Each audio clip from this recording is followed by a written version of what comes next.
Olá pessoal, tudo bem? Então, nós vamos hoje iniciar mais uma aula sobre o curso Formação de Pastor, tá bom? Então, nós vamos iniciar dando continuidade à primeira aula, falando sobre a individualização da pena, né? Ela também a individualização da pena é uma caracterização do respeito à dignidade humana. Não se podem pôr em um mesmo espaço físico pessoas com vida pregressas criminais totalmente dispares. Ou seja, um réu primário nunca deverá ser aprisionado na mesma cela que um reincidente contundente que cometeu centenas de crimes hediondos, né? Assim, ao classificar o condenado, o legislador e posteriormente o juiz da execução penal está respeitando a individualidade do ser humano, um dos direitos humanos fundamentais elencados pela nossa Constituição Federal de 1988.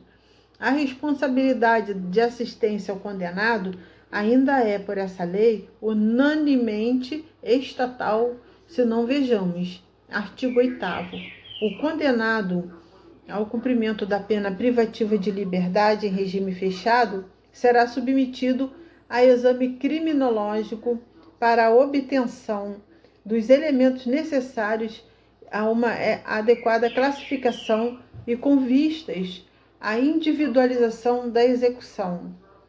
Parágrafo único. O exame de que se trata o artigo poderá ser submetido o condenado ao cumprimento da pena privativa de liberdade em regime semiaberto.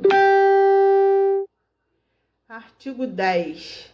A assistência ao preso e ao internado é dever do Estado, objetivando prevenir o crime e orientar o retorno à convivência em sociedade. Várias são as modalidades de assistência: material, à saúde, educacional, social, religiosa e ao egresso. Destaca-se, na assistência educacional, a obrigatoriedade, do ensino fundamental de primeiro grau,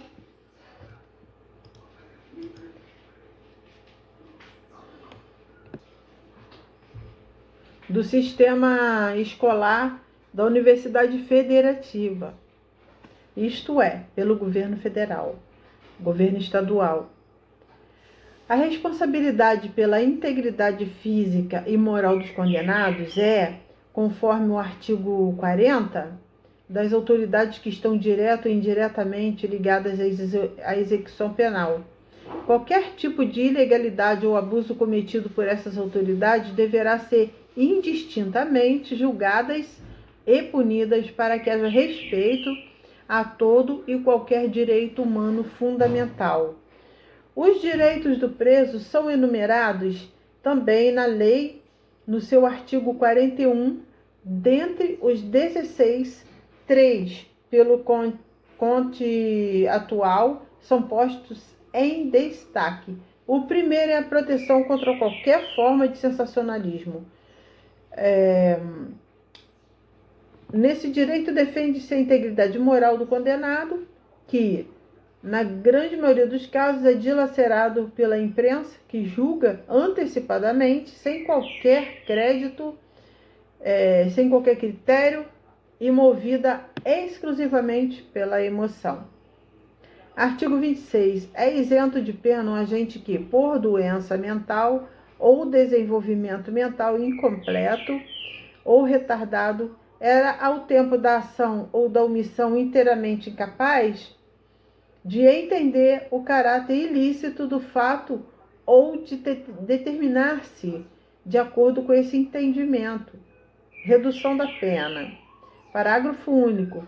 A pena pode ser reduzida de 1 a 2/3 se o agente, em virtude de perturbação de saúde mental ou por desenvolvimento mental incompleto ou retardado, não era inteiramente capaz de entender o caráter ilícito do fato ou de determinar-se de acordo com esse entendimento.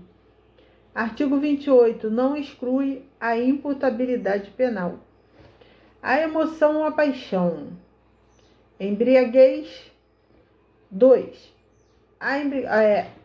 Emoção ou paixão, embriaguez. 2. Embriaguez voluntária ou culposa pelo álcool ou substância de efeitos análogos. Primeiro parágrafo.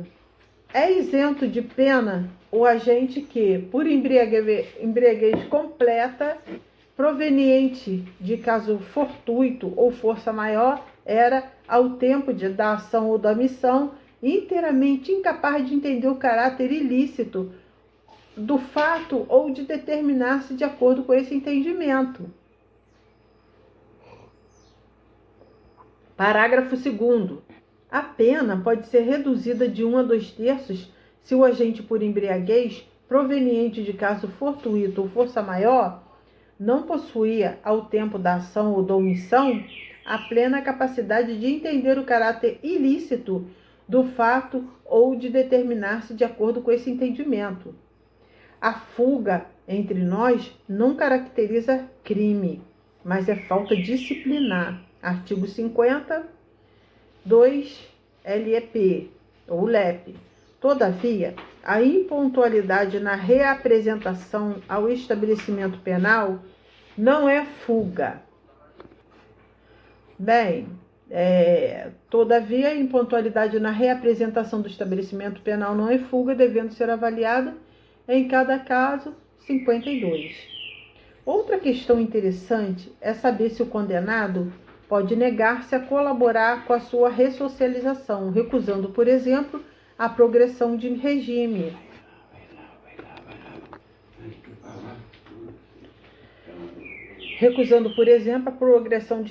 Não nos parece que possa o preso repelir uma progressão favorável. Trata-se de direito indisponível, pois, além do seu aspecto individual relacionado ao condenado, tem também característica de interesse público. É objetivo do Estado que, cumprida a pena, não volte mais o sentenciado a delinquir. Em contrário, Sérgio Mazina entende que o condenado, como sujeito da execução penal, não está compromissado com a progressividade. Para ele, o modelo em si é exposto como faculdade de exercitar ou não as graves responsabilidades que lhe decorrem da progressão, podendo, portanto, recusar o exercício dessa faculdade, responsabilidade e até mesmo cumprir integralmente sua pena sob um regime estático. 53. O condenado está também sujeito a deveres e, se não os cumpre, pode ser punido disciplinarmente. Prevê a lei de execução penal, as infrações administrativas e suas sanções. Para serem impostas, existe-se processo administrativo disciplinar em que se assegure ao sentenciado ampla defesa, com a participação de advogado. É possível isolamento celular preventivo. Artigo 60, LEP ou LEP. Então, nós vamos parar por aqui. E na próxima nós vamos falar sobre artigos de Código Penal. Os 10 principais, tá bom? Os 10 principais artigos de Código Penal, tá bom? Fiquem com Deus. Deus abençoe a todos.